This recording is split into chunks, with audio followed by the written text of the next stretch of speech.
नमस्कार सगळ्यांना, स्वागत आहे पुन्हा एकदा आपल्या YouTube चॅनलवरती.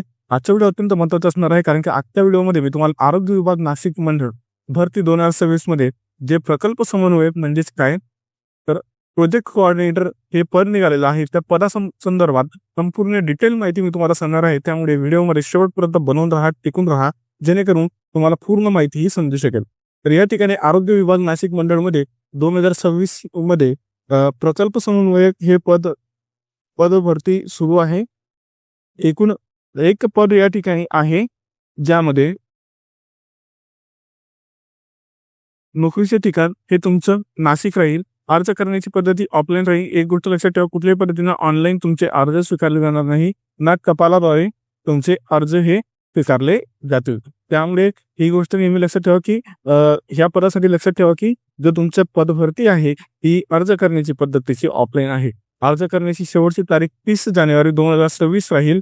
म्हणजेच आजची 27 जानेवारी आहे. मधून तुम्हाला 3 दिवसाचा वेळ या ठिकाणी आहे. 3 दिवस म्हणजे भरपूर वेळ असतो. जे इच्छुक आपले उमेदवार असतील, त्या इच्छुक उमेदवारांनी लवकरात लवकर जाऊन अर्ज करायचा आहे. अर्ज कुठे सादर करायचा आहे? तर अर्ज तुम्हाला प्राचार्य आरोग्य व कुटुंब कल्याण प्रशिक्षण केंद्र नाशिक, जिल्हा रुग्णालयाचा आवार.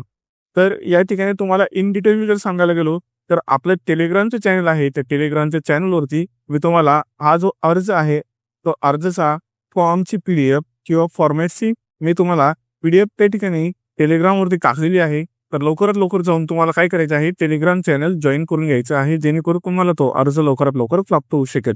ठीक आहे. जाहिरात कुठे आली ती? तर जाहिरात ही लोकमतला आलेली होती, ज्यामध्ये युनिसेफ अर्थसहाय्यित मातृत्व मानसिक आरोग्य प्रकल्प अंतर्गत मानधन पदावरती पदभरतीच्या जाहिरात, पदभरती करिता जे पात्र अथवा इच्छुक उमेदवार आहे त्यांच्यासाठी मुलाखत आयोजित करण्यात आली असून इच्छुक व पात्र उमेदवारांकडून विहित मुदतीत अर्ज आमंत्रित करण्यात येत आहे. ठीक. सदर पदाकरिता सविस्तर जाहिरात व अर्जाचा नमुना हा कुठे मिळेल तुम्हाला बघायला? NRHM www.nrhm.maharashtra.gov.in वरती किंवा आरोग्यमहाराष्ट्र.gov.in वरती तुम्हाला याची जाहिरात व अर्जाचा नमुना बघायला मिळेल. त्यानंतर अर्ज कुठे जमा करायचा आहे? तर अर्ज प्राचार्य आरोग्य व कुटुंब कल्याण प्रशिक्षण केंद्र नाशिक, जिल्हा रुग्णालय आवार. अर्ज जमा करण्याची अंतिम तारीख ही 30 जानेवारी राहील, सुट्टीचे दिवस वगळून. पदाचं नाव आहे प्रकल्प समन्वयक. एकूण पद आहे आपले, एकूण एक पद आहे. आणि शैक्षणिक अर्हता काय आहे त्या पदासाठी? तर वैद्यकीय क्षेत्रातील पदवी MBBS, BAMS, BHMS, MPH म्हणजेच master of public health, MBA in health care पदवीधारक MSCIT उत्तीर्ण असणं या ठिकाणी आवश्यक आहे. ठीक आहे. तर पदाचे नाव आहे प्रोजेक्ट कोऑर्डिनेटर. एकूण एक पद आहे. वयोमर्यादा दिलेली नाही. जी ऑफिशियल वेबसाईट आहे ते www.arogya.maharashtra.gov वरती दिलेली आहे. ऑफलाईन पद्धतीने अर्ज स्वीकारले जातील. नोकरीचे ठिकाण नाशिक राहील. 30 जानेवारी 2026 पर्यंत तुमचे अर्ज स्वीकारले जातील. शैक्षणिक अर्हता पुन्हा एकदा बघून घ्या. डिग्री इन मेडिकल फील्ड जसं की MBBS, BAMS, BHMS. MPH म्हणजे master of public health, MBA in health care degree holder must have passed MSCIT. वयाची मर्यादा दिलेली नाही. SC/ST ला 5 वर्षाची सूट राहील व OBC ला 3 वर्षाची सूट राहील.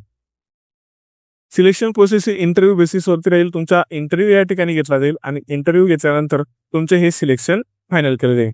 Principal health and family welfare training centre Nashik district hospital फॉर्मायसिस या ठिकाणी तुमचा अर्ज हा स्वीकारला जाईल. तर तुम्हाला काय करायचं आहे, टेलिग्राम चॅनल लवकरात लवकर जॉईन करून घ्यायचं आहे, जेणेकरून तुम्हाला हे अर्ज त्या ठिकाणी तुम्हाला प्राप्त होऊ शकतील. आणि चॅनलला सबस्क्राईब करून घ्या, जेणेकरून भविष्यातील कुठलीही पद भरती जर निघाली ती कॉन्ट्रॅक्टची असो अथवा परमनंट असो, मी तुम्हाला ती अपडेट लवकरात लवकर तुमच्या मार्फत पोहोचवायचा प्रयत्न करेल. आणि त्यासाठी तुम्हाला काय करायचं आहे, चॅनलला सबस्क्राईब करून ठेवायचं आहे, जेणेकरून तुम्हाला येणारी कुठलीही भरती असो, आरोग्य सेवक असो, स्टाफ नर्स असो, त्या भरती संदर्भातील माहिती तुमच्यापर्यंत लवकर लवकर मी पोहोचवू शकेल. त्यासाठी तुम्हाला काय करायचं आहे, चॅनलला सबस्क्राईब करायचं आहे.